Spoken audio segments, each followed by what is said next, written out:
seems okay because you know what to do. This is the quotient rule, this is the chain rule. Seems easy, but if you actually do it, it's very messy. So I'm going to actually give you guys a chance to try this question out for yourself because it's actually quite interesting. So yeah, just pause the video and try to come back to this when you're done. Okay, should be done. Now, so I'm going to be skipping a lot of steps in this video because otherwise I won't be able to fit this on the board. That's how many, and I'm not going to be erasing it over and over.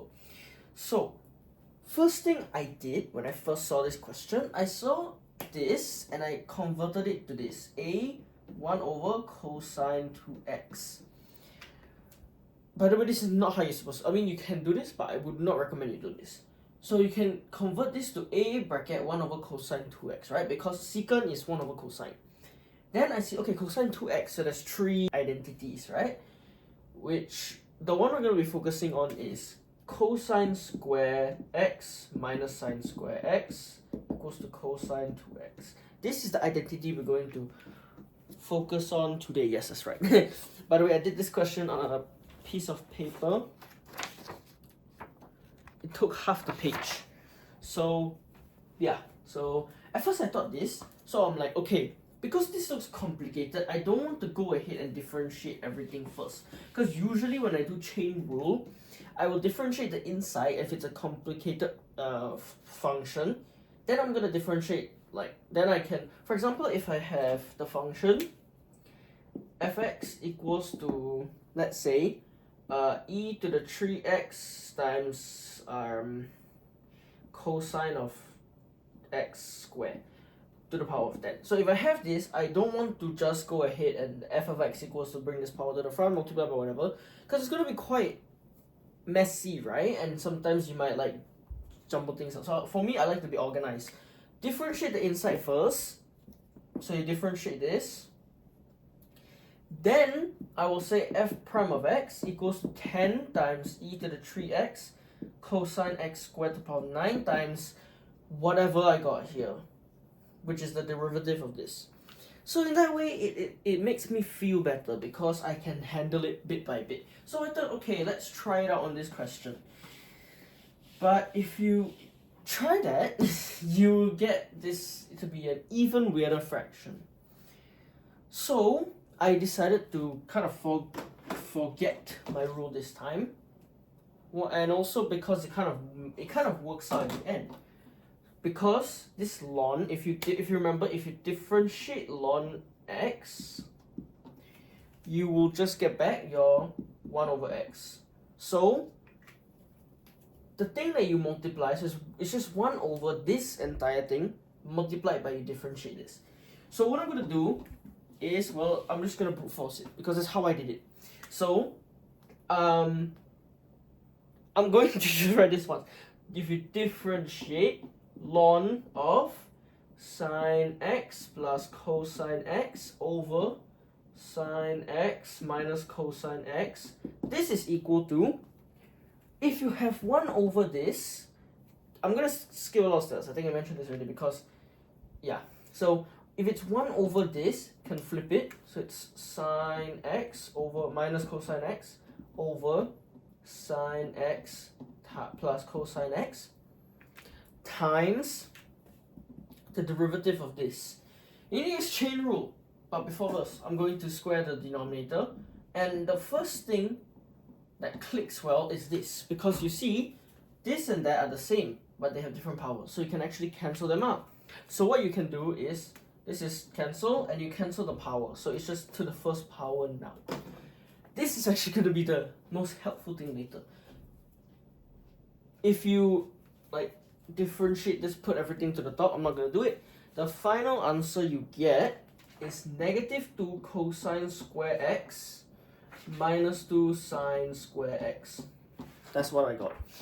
So then, I notice how this has a common factor of negative 2. So I'm going to factor that out. This is going to be cosine square x plus, because this is going to become plus sine square x. And you realize, hey, that's just 1 over, and I'm going to combine the fractions, this times this, which is our special identities actually. If you remember, I'm going to quote this again. A squared minus b squared, that is equal to a plus b times a minus b. So if I reverse it, a plus b, a minus b. So we can actually set the denominator equal to sine square minus cosine square. Sine square x minus cosine square x. So then we have, this is 1, so technically it doesn't matter. So all we have is negative 2 over this. Now, you might be thinking we're stuck here because we want a cosine 2x, remember from our original thing? We want a cosine 2x, but we can't do this because if you remember what I said just now, cosine 2x equals to cosine square minus sine square. So how do we generate this? The key is this. All we need to do, because this is negative, this is plus and minus. We want a minus and a plus. So if we factor out a negative 1, this will be negative, this will be a plus, correct? And yeah, it works. It works, we can just do that. Why? Because if we factor out a negative, we can just bring it to the front. Because remember, if we have like 3 over negative 2, this is the same as saying negative 3 over 2, right? But we can also put a negative here.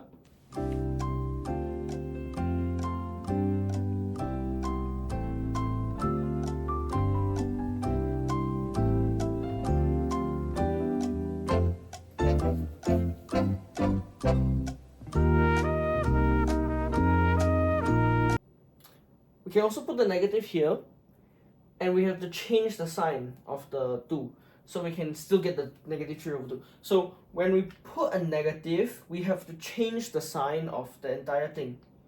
Because if you actually distribute this out, this negative out, you will still get sine square x minus cosine square x. It's just that this time you're multiplying it by negative 1. But because you multiply it by negative 1, the inside you have to divide it by negative 1. So there's a flip sign, flip sign.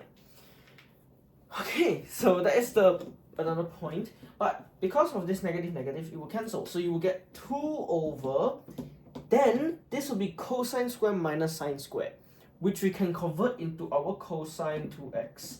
And then you will have 1 over cosine is secant 2x. And that is the answer.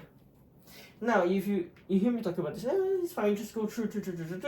But actually, this took me quite a while to figure out. And I don't, especially with trigo, I don't like it. Because, especially with cosine double angle, right? Cosine 2x equals to cosine square minus sine square. I think 1 minus 2 sine square and 2 cosine square minus 1. So, there are 3 different ways. You might say, oh, but the 3 of them will end up with the same thing anyways, doesn't matter. Yeah, but like I don't like it because we need to know which one to use in order for it to work.